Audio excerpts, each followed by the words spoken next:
ulama NU, orang hebat kayak ya Hasyim Asy'ari, juga Ahmad Dahlan dari Muhammadiyah, semua itu mendakwakan Islam juga melalui bisnis. Oleh karena itu, bisnis pesantren itu tidak lepas ya. Pesantren itu dengan istilah lain, istilah Pak Mustafa, mantan Kepala Dinas Jawa Barat, Kepala Dinas Koperasi, santri teh tiasa ngaji, oge tiasa ngejo, begitu istilahnya ya. Filosofi ini sebenarnya mengilhami kita semua untuk selalu berkiprah di pesantren dengan cara apapun. Salah satunya adalah menciptakan bisnis di lingkungan pesantren. Potensi yang sangat besar di pesantren itu kita harus manfaatkan sebesar-besarnya. Nah, dalam kegiatan kali ini kita coba untuk diskusi terkait dengan bisnis model kanvas. Jadi perencanaan usaha, pengelolaan keuangan usaha di lingkungan pesantren melalui bisnis model kanvas atau BMC, begitu istilah umumnya. Apa itu bisnis kanvas? Ya, ini kita bisa jadikan sebagai alat untuk memetakan arah bisnis. Jadi kalau saya mau ke Tasikmalaya, ke Al-Idrisiyah, arahnya kemana? Ini kompasnya begitu. Kompasnya jalan Ciharurbeti atau saya jalan kota Tasikmalaya melalui Simpang 5. Arah ini yang menuntun kita untuk bisa sampai ke tujuan yang kita cita-citakan. Alat dan materi itu bisa bermacam-macam. Tapi tujuan yang kita akan hadapi adalah tujuannya satu-satunya adalah ke pesantren Al-Idrisiyah di Pageningan, Tasikmalaya.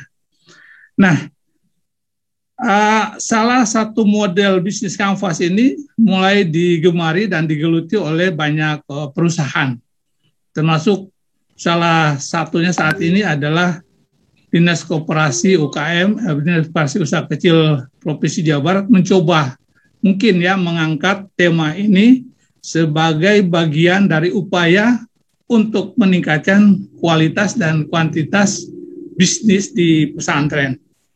Lalu pertanyaannya, apa itu bisnis model kanvas? Bisnis model kanvas itu merupakan satu strategi manajemen atau strategi pengelolaan satu bisnis yang digunakan untuk merancang perencanaan bisnis perusahaan berdasarkan proposisi nilai. Karena kita biasanya kalau membuat proposal itu tebalnya setengah mati, tebalnya luar biasa ya.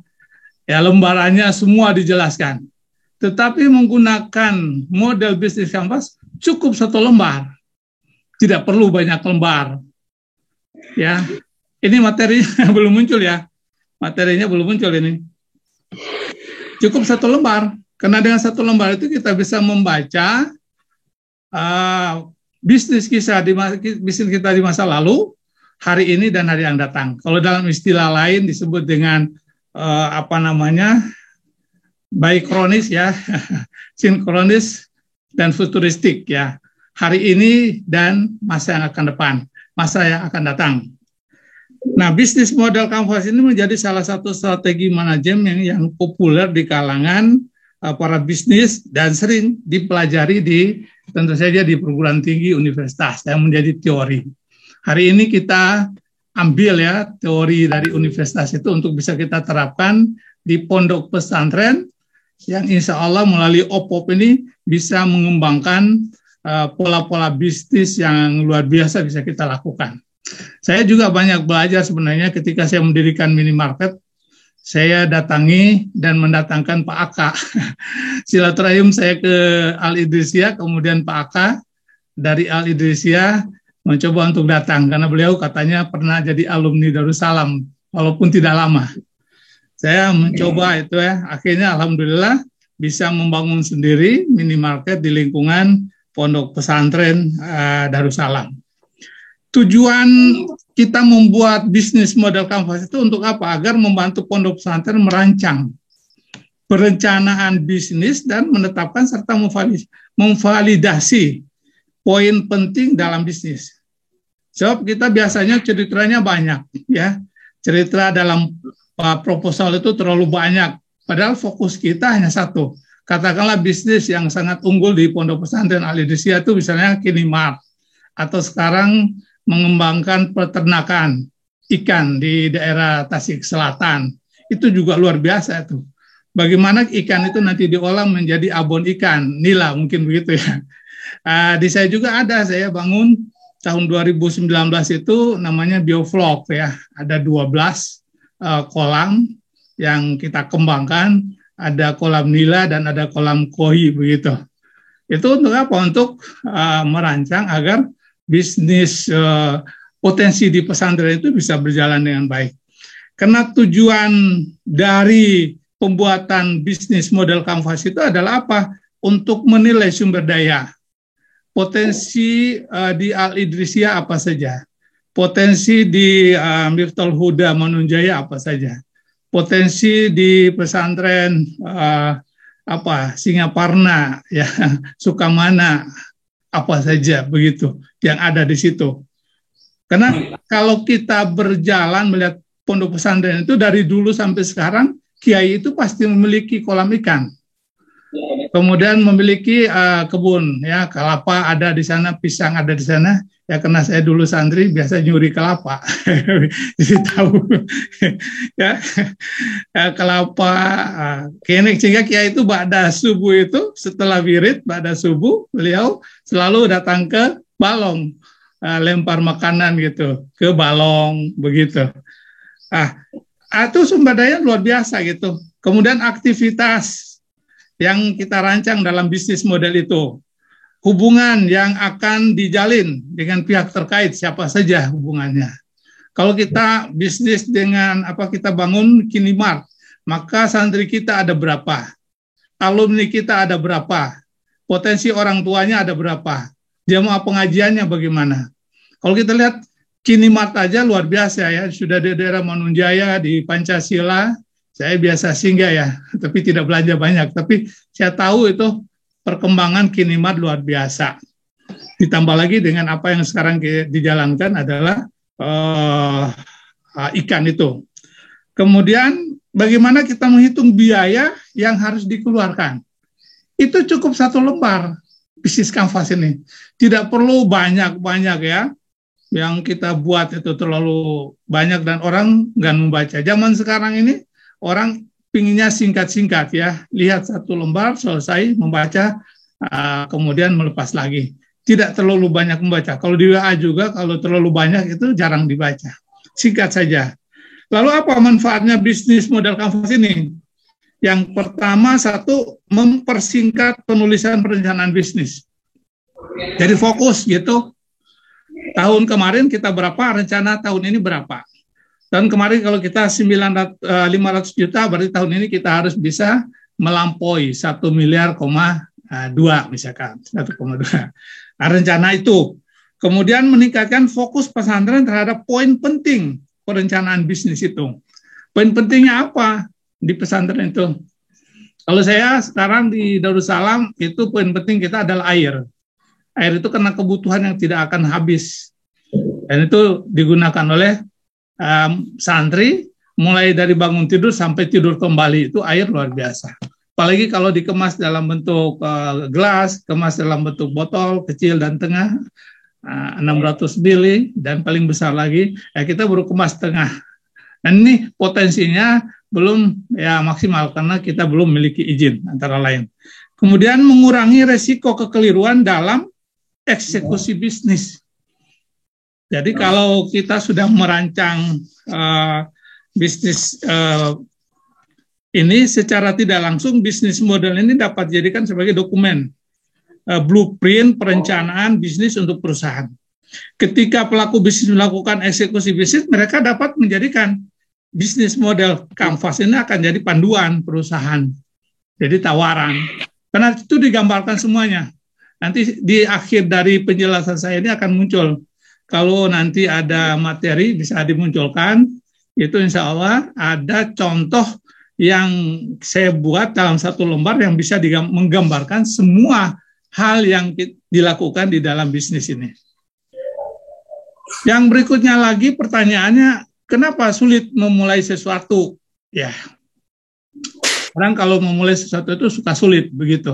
Seperti dia ingin melamar istri ya, calon istrinya. Suka sulit ya, sulit memikirkannya. Oke, bisa dibuka barangkali, Ustaz?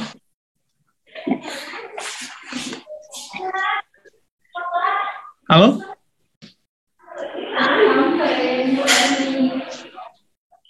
Bisa dibuka?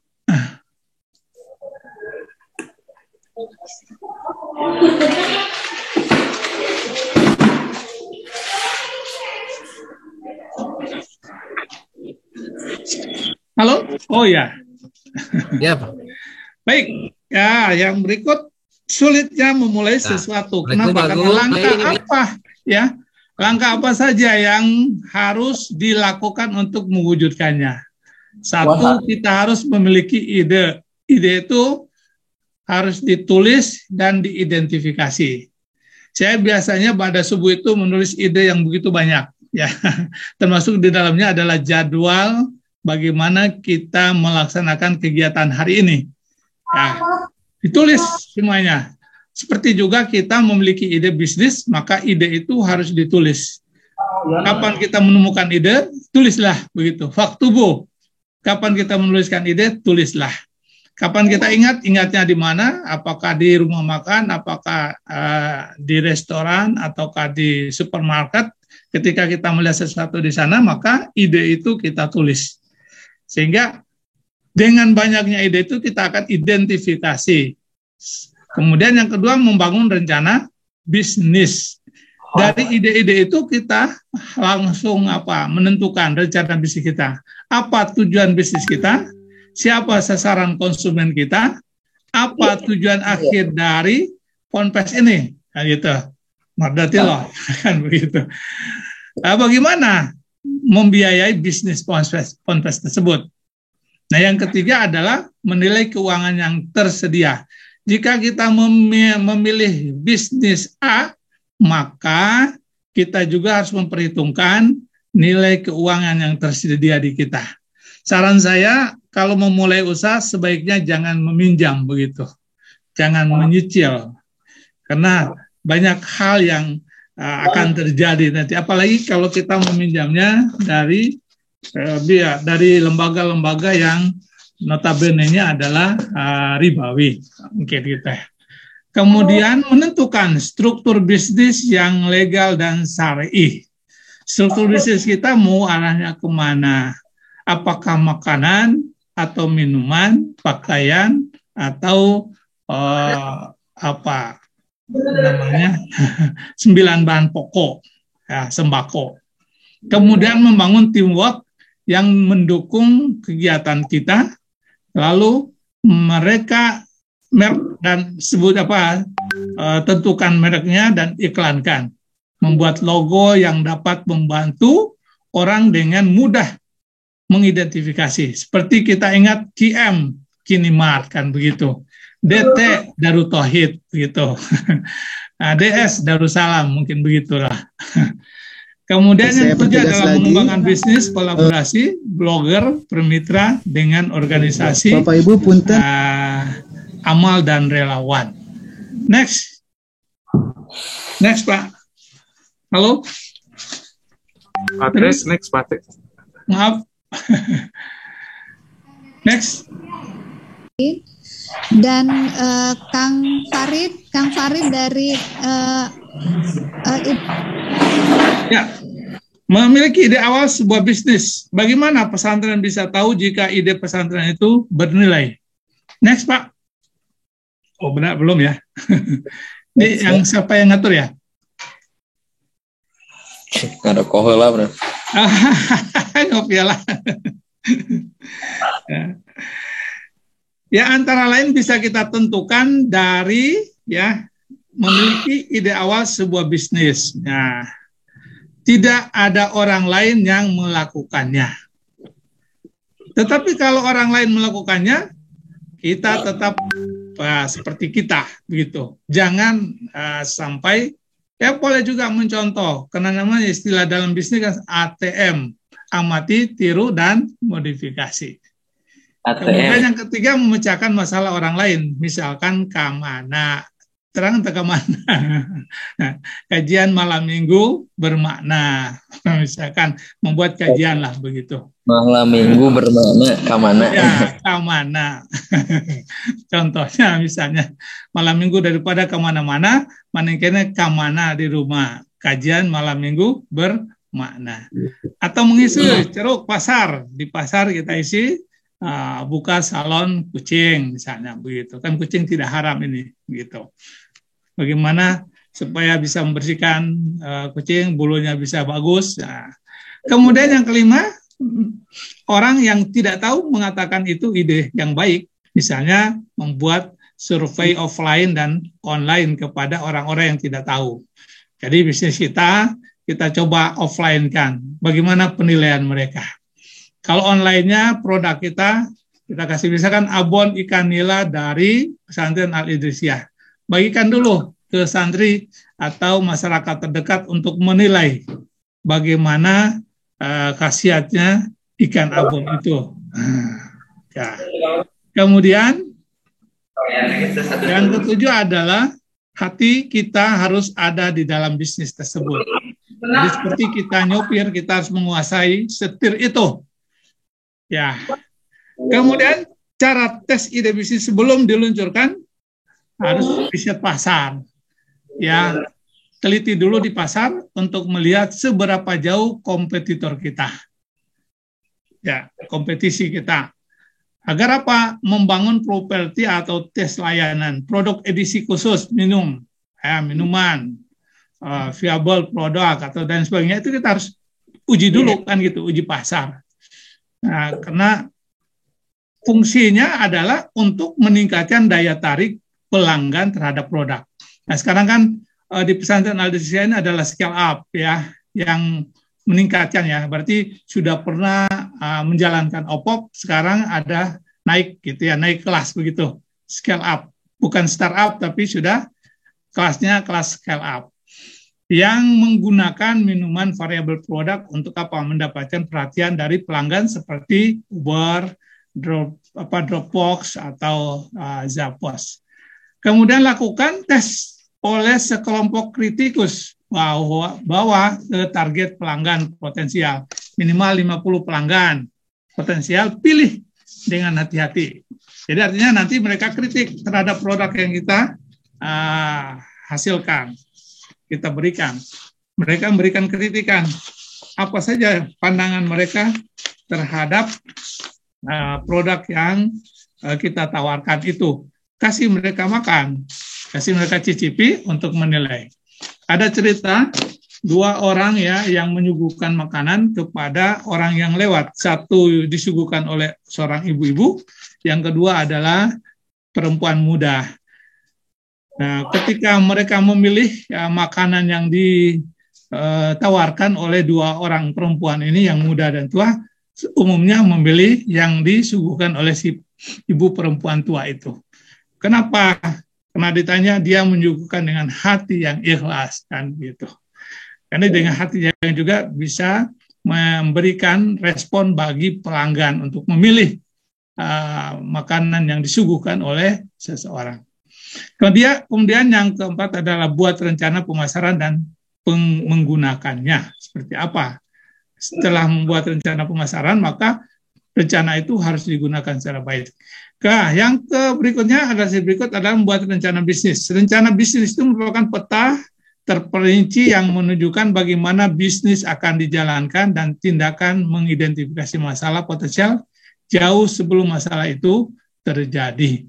Jadi membuat rencana bisnis sudah membuat analisis. Kalau dalam bahasa umumnya orang mengenal dengan analisis SWOT.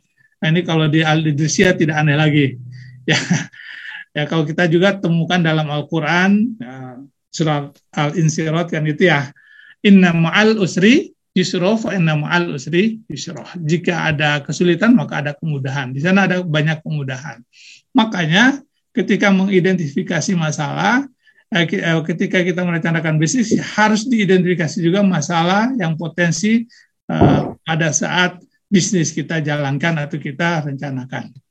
Yang kedua, rencana bisnis atau yang disebut dengan business plan memuat informasi penting tentang bisnis yang akan dijalankan, antara lain maksud bisnis itu untuk apa, gambaran bisnis Anda seperti apa, rumusan pasar, dan program pemasarannya. Saya kira terus saja, nanti kita lihat lebih singkatnya di pemasaran. Next Ustadz, punten. Bisnis model kanvas, ya. Ini adalah membangun usaha atau bisnis selain diperlukan berkeberanian, namun juga diperlukan rencana bisnis dengan perhitungan dan konsep yang matang, sehingga dapat mengoptimalkan keuntungan dan meminimalkan resiko. Jadi tadi rencana, sekarang kita bangun bisnis model kanvas itu harus ada keberanian. Karena orang bisnis, karena orang yang memproduksi sesuatu, dia pasti sudah tahu apa resiko yang akan dihadapi. Apakah tidak ada pelanggan, atau harganya bisa terlalu mahal, ataukah juga kualitasnya kurang, bisa terjadi dibandingkan dengan orang lain. Maka itu perlu direncanakan. Ya, kedua, salah satu cara termudah dalam menjelaskan rencana bisnis adalah disajikan dalam bentuk kanvas model bisnis atau KMB. Kenapa dimodelkan? Karena bisnis sendiri belum terjadi, dan biasanya rencana bisnis itu dijelaskan dalam bentuk proposal yang berlembar-lembar halaman. Maka dengan kanvas model bisnis atau bisnis model kanvas ini cukup dengan hanya 1 lembar. Bisa menjelaskan konsep bisnis secara komprehensif kepada calon investor misalnya. Juga dalam buku Business Model Generation, Alex Osterwalder itu menulis 9 building block ya, yang bisa dijadikan acuan untuk membuat rencana bisnis tersebutnya. Nanti 9 hal itu bisa saya jelaskan di belakang. Next. Ustadz. Halo Ustadz. Nah, 9 blok membuat bisnis model ya. 1 adalah customer, 2 value proposition, yang ketiga adalah channel, keempat customer relationship, kelima ada revenue, keenam itu ada key partner, ketujuh key activities, kedelapan itu adalah key resource, dan ke-10 adalah cost. Coba kita lihat satu persatu, Ustadz. Oke, mangga dibuka, diterus. Next. Nah, 1 customer segment, mengetahui pelanggan. Artinya di dalam bisnis kanvas itu, 1 kita harus mengetahui segmennya, pelanggan kita. Dengan persis siapa calon pelanggan bisnis pesantren. Berapa umur mereka? Apa jenis kelamin mereka? Di mana mereka tinggal? Apa yang menjadi kebutuhan mereka? Nah, kemudian berapa pengeluaran mereka per bulan? Nah, kalau di pesantren Al-Idrisiyah, katakanlah jumlah santrinya 5.000, maka 1 hari kalau seorang saja belanja 5.000, sudah berapa? Nah, itu bisa dihitung. Kemudian kenapa umur? Agar segmen pasar kita terarah. Karena umur antara 11 sampai dengan 17 tahun berbeda kebutuhannya. 25 sampai 40 tahun berbeda kebutuhannya. 50 tahun ke atas beda kebutuhannya. Sehingga kita membuat dulu, mengidentifikasi dulu dari segmen yang akan menjadi pelanggan kita, atau mengetahui pelanggan yang dengan baik ya, dengan rinci. Saya kira ini biasa dilakukan lah di Idrisiyah juga. Jika pesantren bisa menjawab pertanyaan tersebut, berarti pesantren sudah siap menjawab pertanyaan penting berikutnya, yaitu produk atau layanan apa yang akan disediakan pesantren bagi calon pelanggan. Ya, kita membuka Kinimart itu juga sudah tahu ya pelanggan kita siapa, di mana saja, Kemudian wilayah mana saja yang akan dikembangkan yang namanya KM, Kinimart. Oke, yang kedua adalah value proposition. Apa yang ditawarkan? Nah, inilah hal utama yang pesantren tawarkan kepada pelanggan. Tentukan bisnis pesantren untuk menjawab masalah yang dihadapi konsumen. Jenis usaha apa yang bisa menjawab kebutuhan pelanggan. Jadi, tidak serta-merta kita membuka usaha tanpa punya tujuan yang jelas. Ya, menjual apa kira-kira yang dibutuhkan oleh santri dan para ustadz di pesantren. Itu harus jelas. Oh banyak, tapi banyaknya itu harus tentukan. Ya, fokus jenis usahanya. Yang bisa dilakukan, biayanya tersedia, kemudian SDM-nya juga mampu melakukannya. Nah, saya kalau di Darussalam, kita punya bank infak, kita punya bank wakaf, kita punya bank mini, juga supermarket, air, laundry, pesantren, ya, insya Allah alhamdulillah sudah berjalan juga biovlog, ya, beberapa kegiatan. Tapi saya sendiri belum berani mendaftarkan diri sebagai peserta OPOP, ya, insya Allah mudah-mudahan tahun depan lah begitu. Nah, jika pelanggan memerlukan makanan, bisa membuka restoran. Pelanggan memerlukan berita, membuka bisnis media. Pelanggan sangat peduli dengan pendidikan, maka anaknya dan orang tuanya sibuk membuka bisnis kursus atau privat. Seperti itulah. Kemudian yang terpenting adalah value apa yang ditawarkan sehingga menarik. Baik, selanjutnya, Ustadz. Next. Yang ketiga adalah channel atau saluran distribusi. Apa bisnis yang diputuskan? Harus ditentukan saluran penjualannya. Bagaimana cara agar produk layanan Ponpes itu sampai ke pelanggan? Ya, kalau kita jual air galon, maka kita sudah buka agen-agen di mana-mana. Agennya di mana saja. Siapa saja langganan kita. Pesantren mana saja yang menjadi agen-agen kita.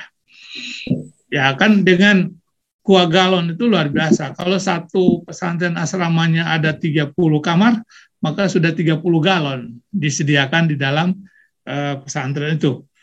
1 galon kalau dikonsumsi oleh 7 orang, maka paling tidak 3 hari sudah habis. Ya. Apakah akan dibangun tim penjualan sendiri? Bisa juga dilakukan. Atau akan memberikan bagian penjualan kepada orang lain seperti agen, distributor, seller. Apakah Ponpes akan membuka toko sendiri? Atau membuka counter kecil di dalam toko besar seperti Matahari dan atau di Mayasari. Apakah pesantren akan menjual secara online atau membuka toko? Nah, channel-channel distribusi ini harus kita buat secara sendiri untuk pilih, ya, selalu diidentifikasi agar distribusi ini jelas arahnya. Kan di situ nanti ada agen, ada distributor tunggal, ada juga pelanggan, konsumer, yang mengkonsumsi dan lain sebagainya. Sesuai produk yang kita tawarkan dari pesantren. Next, yang keempat adalah customer relationship atau marketing. Sebuah bisnis baru harus diketahui oleh calon pelanggan kita, karena itu perlu menyuarakannya kepada publik. Melalui apa saja, sekarang WA grupnya banyak, marketingnya. Ya, berbagai cara bisa dilakukan, baik online maupun offline, dari mulut ke mulut. Multi level marketing lah begitu. Ya, mulut lewat mulut. Dari pesantren lewat pesantren. Ya, kalau sekarang kalau Kinimart Al-Idrisiyah itu kita jadikan ikon khusus pesantren, maka kita mencoba untuk kerjasama semua pesantren yang ada di Tasik atau sebagian pesantren yang setuju untuk itu, dibukalah Kinimart dan semua pesantren memiliki namanya Kinimart. Ya, kita rubah, ya, merubah performance, ya, Alfamart menjadi Kinimart. Apakah bisa? Sangat bisa, karena yang namanya minimarket itu adalah sumber yang tidak pernah berhenti, karena kita memiliki santri, pasar yang jelas, Tidak usah kita cari capek-capek, pasalnya sudah jelas. Santri itu tiap hari pasti dia gosok gigi, dia mandi, ya, pakai sampo, sabun. Jadi kalau membuka Kinimart di semua pesantren itu lebih mulia. Kalau itu kita sepakati ya. Jika itu, kalau modalnya kalau 300 juta, ya saya kira kita alokasikan dulu sebelum membangun asrama, alokasikan dulu membangun Kinimart. Nah, hasil dari Kinimart itu untuk membangun, begitu. Jadi produktif dananya. Offline adalah kegiatan yang bersifat fisik, misalnya mengadakan event atau gathering, membagikan brosur, memasang spanduk atau baliho di jalan. Ini adalah cara-cara customer di dalam rangka bisnis model bisnis kanvas atau bisnis model kanvas. Lanjut, Ustadz. Mungkin sedikit cepat. Ya, yang kelima adalah revenue stream, sumber pendapatan. Sejak awal tentukan jenis-jenis pendapatan pesantren. Apakah akan membuat media online dan mendapatkan pendapatan dari iklan? Atau apakah akan membuat toko dan mendapatkan penghasilan dari volume penjualan? Apakah akan membuat perusahaan desain lalu mendapatkan fee desain? Nah, kita lihat juga pesantren Condong misalkan mempunyai toko yang di sekitar itu angkatan udara ya. Itu juga sering saya singgah di sana, bagus ya. Ini hujan nih Ciamis. Kemudian yang kedua, putuskan dan tentukan target pendapatan per bulan. Mau berapa pendapatan per bulan untuk itu? Karena kalau dana kita alokasikan 300 juta untuk membangun toko, kalau kita bangun gedung satu ruangan 300 juta dengan membangun toko, maka hasilnya berapa? Ya, itu untuk dibandingkan sebagai perbandingan bagaimana bisnis itu bisa menghasilkan atau tidak. Kalau menghasilkan, sebaiknya kita bangun toko agar hasil dari toko, income dari toko itu bisa. Oh, suaranya tersendat-sendat ya. Ya. Baik, jangan pernah membuat bisnis tanpa itu ya. Ya, selanjutnya adalah yang kelima, key partner, mitra utama. Sukses berbisnis tidak bisa sendirian, harus bekerja sama dengan banyak pihak lainnya. Saya sarankan kalau bisa ya kita kerjasama lah antar pesantren, baik di Ciamis maupun Tasikmalaya, kota dan kabupaten Tasikmalaya. Kita kerjasama untuk membangun usaha. Kita sepakati, kalau Kinimart itu adanya di satu kecamatan, bangunlah Kinimart di satu kecamatan, di tempat pesantren yang letaknya di kecamatan. Nah, kalau di Tasik itu ada 35 kecamatan, maka 35 Kinimart. Kalau hasilnya rata-rata per bulannya ada 1 miliar, maka sudah berapa? Gitu. Itu hitungan yang secara matematika sederhana. Itu harus ada kesepakatan. Tentukan dari awal bisnis Ponpes itu memerlukan investor untuk permodalan atau tidak. Ya, investornya saya kira investornya pesantren saja. Sehingga keuntungannya untuk salah satu saja ya, untuk satu aja bagian. Kalau kita memiliki investor, kita punya tanggung jawab yang besar untuk mengembalikannya. Saya ketika membuka laundry pesantren, ya mesin dan semuanya dikirim oleh investor. Dan kita memang mengangsur, tapi memang berat juga. Ya, tapi itu pilihan lah, ya pilihan bagaimana pesantren menempatkan bisnis ini sebagai satu ikon yang khusus ya selain ngaji ya untuk mendapatkan ngejo itu adalah membangun bisnis di sekitar pesantren ataukah di luar pesantren. Kemudian menggandeng atau menggandeng partner yang melengkapi kemampuan yang tidak dimiliki, akan meningkatkan peluang keberhasilan bisnis. Jadi partner kita apakah alumni dari pondok pesantren ya atau orang tua dari santri yang memiliki kelebihan bisnis ya kita bisa kerjasama. Yang ketujuh adalah aktivitas atau kegiatan bisnis, kegiatan apa saja yang akan dilakukan pesantren lakukan, tergantung pada apa produk atau jasa yang akan ditawarkan kepada konsumen. Karena pesantren memiliki potensi yang luar biasa menurut saya, luar biasa. Karena saya juga adalah pelaku, bahkan praktisi di bidang bisnis. Jadi ketika kita membangun bisnis tidak pernah rugi di pesantren, Mas. Ya, apalagi kalau bisnis itu selalu didoakan oleh santri. Contoh usaha kursus bahasa Inggris, ya, value proposition, pengajaran yang menyenangkan dan materi pengajaran berkualitas. Maka kegiatan bisnisnya adalah promosi, training guru, dan materi yang selalu diperbarui. Kemudian kegiatan bisnis diurai secara detail dan logis, artinya bisa dimengerti, ada dananya, dan ada tenaga yang melakukannya. Lanjut Ustadz, ke-8. Ke-8, Ustadz. Ya, ke-8.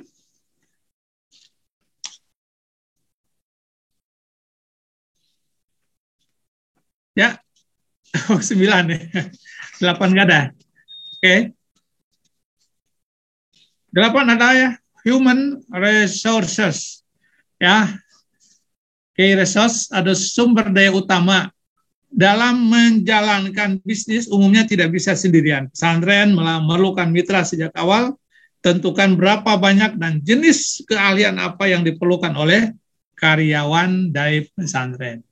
Misalnya dalam sebuah toko, berapa banyak tenaga sales yang diperlukan, berapa banyak tenaga kasir yang diperlukan, berapa banyak tenaga administrasi seperti accounting yang diperlukan oleh pesantren.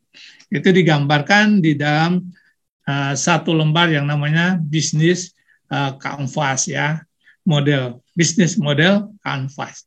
Ke-9 terakhir, Ustadz, cost struktur biaya. Jadi semua hal yang dilakukan dari langkah 6 hingga 8 itu memerlukan biaya. Jadi ketika membangun usaha, paling tidak pesantren sudah menyediakan dana untuk usaha itu berapa besar. Ya, kalau di bidang peternakan ikan berapa besar itu untuk membeli bibit ikan. Di mana harus dibeli bibit ikan. Kemudian kualitasnya besarnya seperti apa? Apakah korek api? Apa sebesar tangan? Lakukan analisa finansial secara seksama lalu putuskan apakah rencana-rencana bisnis pesantren menguntungkan dan layak. Ya, ketika menentukan pilihan itu harus ya juga penting bagi kita adalah sowan ke Pak Kiai untuk menanyakan bisnis yang sudah kita diskusikan dan kita putuskan apakah disetujui oleh Pak Kiai atau tidak untuk dilanjutkan atau untuk dibuatkan dalam bisnis model canvas. Next, Ustadz. Next. Ya, membangun sebelumnya, Ustadz. Ya, membangun kebiasaan baru pesantren, yaitu PCA, ya, pakai produk pesantren, cerita manfaat produk pesantren kepada banyak orang, ajak teman, saudara berbelanja di toko Kinimart. Ya. Ini adalah gambaran Kinimart, luar biasa. Saya sering lewat di sana dan juga singgah tentu saja ya, itu hampir seperti kita ke supermarket bergelak apa ya, banyak ya pengunjungnya begitu. Ajak belanja produk pesantren, daftar kartu diskon pesantren, kalau bisa Kinimart, biasanya Kinimart punya diskon ya, kartu diskon, sehingga belanja sekian rupiah memiliki diskon. Hadiri pengajian pesantren dan buka Kinimart di tempat yang lain. Ya, saya kira itu adalah saran-saran dari ya membangun kebiasaan baru dengan 3 hal PCA: pakai, cerita, dan ajak begitu. Semua ya. Terus next Ustaz. Nah ini adalah the business model canvas ya. Yang 9 hal tadi saya ceritakan. Ini ada 9, ada bagian kanan dan ada bagian kiri, serta ada cost dan ada pendapatan. Ya, selanjutnya adalah contoh bisnis model canvas. Coba Ustadz. Halo? Halo?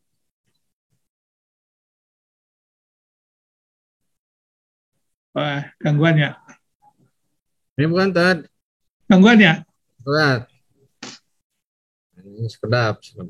Oh ya. Oh ini bukan Tad. Ya, Pakai ya, ini bukan pakai belum, ini. belum. Yang lain melihat enggak tuh? Jelas, Tad.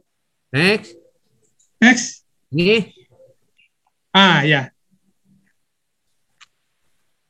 The business model canvas ya.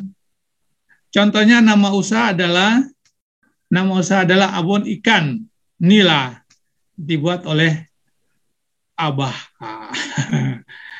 Goal usahanya, cita-cita usahanya, mimpinya adalah 1,2 miliar cash.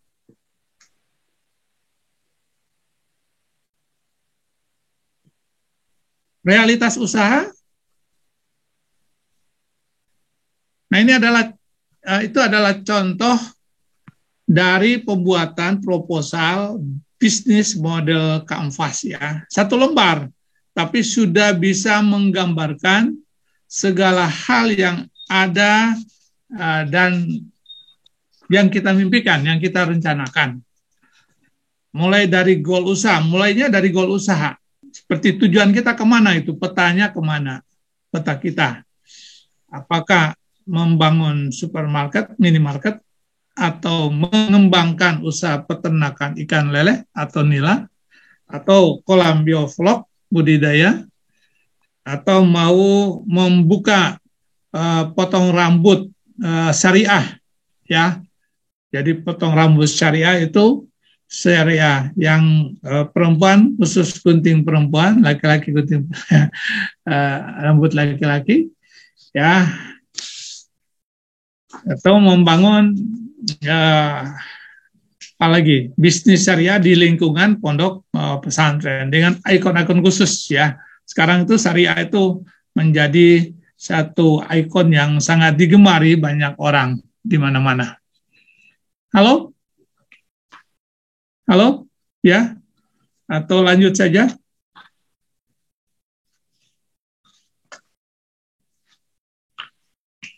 Ini lanjutannya Pak Ustaz. Ya. Nah, goal usaha itu ya, goal itu tentukan dulu goalnya. Goal tahun ini, tahun 2021 dari Abon Ikan Nila adalah 1,2 miliar cash.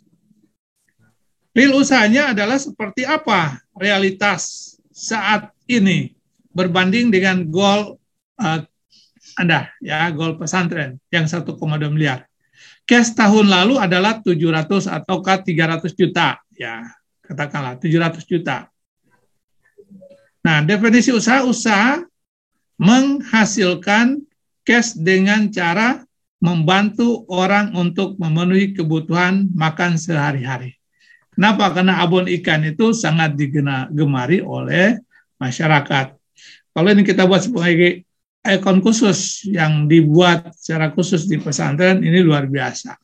Sebagai pengganti abon sapi, sebagai pengganti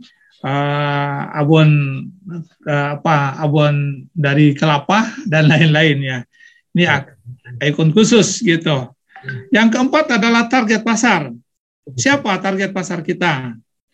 Apakah mahasiswa? Apakah karyawan? Apakah santri? Apakah jemaah pengajian? Ya, jemaah zikir? Atau siapa? Demografinya apa? Menengah ke bawah, menengah ke atas. Kemudian keinginannya enak, unik, gaul, atau gurih. Nah, begitu.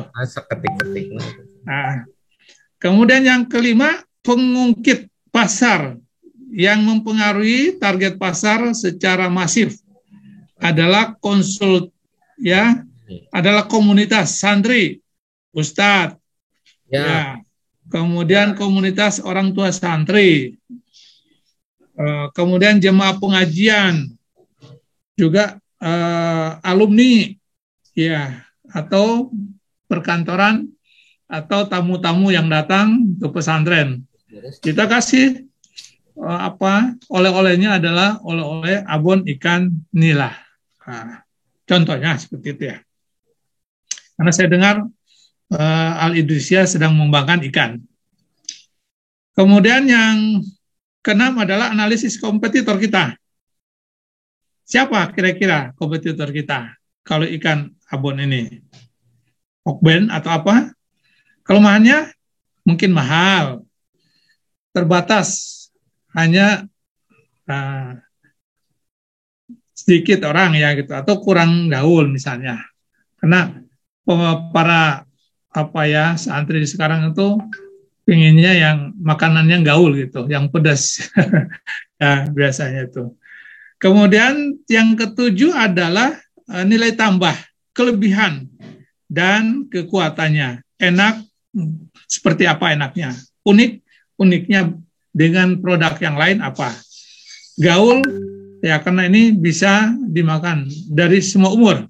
Ya, jadi dari anak yang umurnya 0 tahun atau 2 tahun sampai umur tua, ya bisa dinikmati oleh siapapun. Harganya terjangkau. Ya. Kemudian variasi menu banyak. Ya. Yang kedelapan adalah promosi dan distribusi. Ya, konten tagline enak, unik, gaul misalnya. Konsepnya adalah menginfokan door to door, ya, atau mulut lewat mulut, atau multi level marketing lah begitu. Tempat strategis, bisa juga delivery order atau buka cabang khusus tentang abon ikan nila yang dikemas khusus ya, disimpan di toko-toko Kinimart. Kemudian yang 9, hubungan pelanggan, usaha untuk menghasilkan repeat order, kartu member, semua pelanggan dikasih kartu member, agar dia tahu juga, sebagai promosi juga pesantren kita. Jadi dengan usaha abon ikan nila, justru santri kita semakin bertambah. Kenapa? Dia tahu dari promosi abon ikan itu. Kemudian voucher diskon, kemudian grup sosial media. Itu juga perlu bagi kita untuk hubungan pelanggan. Pelanggan yang sudah membeli, ya paling tidak seminggu 2 minggu kita WA nyampaikan gitu. Ini bentuk proposal yang sangat ringkas, dan ini sekarang itu bisnis model itu orang selalu membuat 1 lembar saja, tidak perlu banyak ya. Kemudian yang ke-10 adalah sumber pemasukan. Dari mana? Yaitu dari penjualan ya, di gerai dan cabang, delivery order atau catering, dan pesanan instansi atau kantor, atau dari tamu-tamu yang datang ke pesantren. Ya. Kemudian yang ke-11 adalah kegiatan utamanya yang harus dilakukan untuk realisasi kolom kanan ini adalah database target pasar. Yang tadi saya sudah sebutkan, kita buat database yang begitu banyak identifikasinya pelanggan kita, sebanyak-banyaknya. Kemudian kerjasama dengan pengungkit, ya, apakah pemodal, apakah yang punya toko, punya warung besar, rumah makan, titipin semuanya. Menganalisis kompetitor, karena goal kita adalah 1,2 miliar cash gitu. Jadi ini target kita harus jelas gitu. Promosi dan distribusi, kemudian membangun hubungan pelanggan, produk nilai tambah. Kemudian pengelolaan SDM, sumber daya manusia, baik pelanggan maupun karyawan yang di kita, ataukah distribusi atau agen-agen kita, itu harus ada semacam pertemuan dah begitu, agar untuk memberikan masukan, saran dari pelanggan atau agen-agen kita tuh seperti apa kelemahannya, kekurangannya, kemudian peluang yang harus kita kembangkan nanti. Ya, kelemahan di kita selama ini usaha itu karena tidak pernah belajar ya, tidak pernah untuk mengembangkan. Yang penting sudah jalan sudah. Jadi tidak pernah ada sharing, home sharing, tidak pernah untuk diklat ya atau latihan, jarang begitu. Yang kedua, belas adalah keterampilan, keahlian untuk kegiatan dan realitas kolom kanan, yaitu keahlian produksi. Ya, kita punya tenaga ahli, harus memiliki tenaga ahli yang khusus tentang produksi ikan nila. Abon ikan nila maksudnya. Terutama memasak, keahlian marketing dan promosi, keahlian pengelolaan sumber daya, dan keahlian keuangan. Jadi ini penting ya bagi kita di 12 ini, keterampilan ini harus dimiliki oleh pesantren, begitu. Harus punya tenaga ahli yang produksi, tenaga ahli yang memasarkan, tenaga ahli untuk memasak, tenaga ahli untuk marketing atau ya promosi tadi, juga tenaga ahli tentang pengelolaan keuangan dan sumber daya manusia. Jadi ketika santri itu tamat dari pesantren, buka pesantren lain lagi, dia harus bawa pengalaman itu untuk dikembangkan. Abon ikan nila di pesantren, embrio pesantren yang baru. Ya. Jadi mestinya kita titipin itu usaha unggulan yang pesantren yang sudah dikembangkan di OPOP itu, ketika dia tamat dari pesantren, habis baca kitab, ya selesai, kitabnya sudah tamat, pindah atau membuka pesantren baru, maka dia dititipi dengan pengalaman yang pernah ada di pesantren induk. Ya. Kemudian 13 adalah sumber daya yang harus disediakan untuk realitas. Kolom ke-6 adalah modal atau finansial. Ya, kalau kita membuat abon ikan nila, maka modalnya harus berapa? Kalau cita-cita kita adalah 1,2 M cash dalam tahun ini. Kemudian modal manusianya, tempatnya, kemudian bahan baku dan peralatan. Hari ini kalau kita bicara digitalisasi pemasaran, tidak perlu tempat yang mewah dan luks, cukup saja melalui online. Ya, delivery order juga bisa kita gunakan. Ya, tapi memang secara fisik juga, secara manual, offline orang juga selalu belanja ke toko terdekat. Oleh karena itu dua-duanya kita tetap menjalankannya, baik offline maupun online. Ke-14 adalah mitra usaha.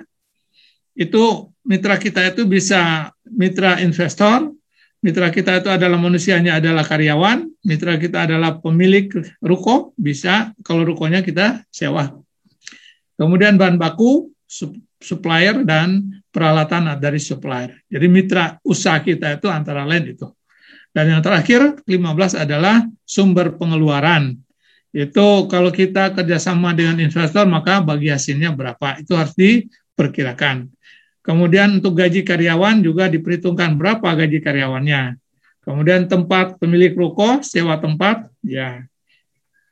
Ini sebenarnya ini gambaran dalam bentuk proposal. Nah, kemudian di lembar berikutnya itu diuangkan gitu, dibentukkan dalam uang antara pendapatan pengeluaran selisih berapa. Saya kira itu sementara dari saya. Ini ada gangguan, mohon maaf. Tidak bisa komunikatif. Ini mungkin kena sinyal atau gangguan apa. Mohon maaf Ustadz, para kiai yang sudah sama-sama mendengarkan informasi yang saya sampaikan, khususnya mengenai bisnis model kanvas atau BMC yang akan dilakukan di pesantren-pesantren. Pertanyaannya, apakah itu sudah dilakukan? Saya sudah melakukannya. Ya.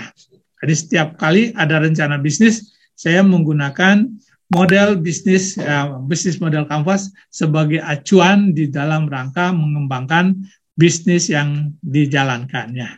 Baik mulai dari fotokopi, kemudian minimarket, ya, wamat itu warung hemat, kemudian air, laundry pesantren, ya, biovlog, semuanya kita rancang di dalam bisnis model kanvas. Demikian, mohon maaf. Wassalamualaikum warahmatullahi wabarakatuh. Waalaikumsalam warahmatullahi wabarakatuh. Waalaikumsalam warahmatullahi. Oh itu ada tuh. Nah, Udah. Ya. Ustaz. Ya. Terima kasih Pak Ustadz yang telah memberikan paparannya, dan silakan kepada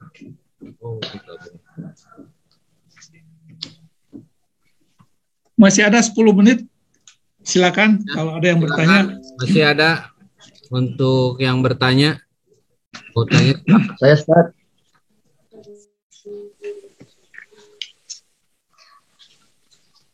Halo. Ya, silakan. Maka Assalamualaikum warahmatullahi wabarakatuh. Waalaikumsalam warahmatullahi wabarakatuh. Ini nggak lihat wajahnya nih. Ada Ustaz? Nggak ada. mana ya? Ustadz ya? Saya Ustaz. tadi saya. Allah, tergangguan aja. Oh, gangguan. Ya suaranya. Suaranya kedengaran tapi Ya Pak, sebutin namanya Kang. Dari wajahnya. pesantren mana pertanyaan? Namanya dan Ustaz, pesantrennya. perkenalkan, saya Muslihudin dari Pondok Pesantren Judaten Sukaratu, jenis usaha budidaya lobster air tawar. Yang ingin saya tanyakan, terutama di dalam pembuatan proposal untuk meyakinkan investor, apakah bisa hanya dengan selembar bisnis model pas ini? Tabelnya seperti ini kan sangat simpel sekali dan mudah dimengerti. Kemudian, apakah ada makna kenapa di dalam tabel ini angka-angkanya ini tidak berurutan? Ada 1, 2, 3, langsung 13, 11 kan gitu. Nah, itu saja yang ingin saya tanyakan.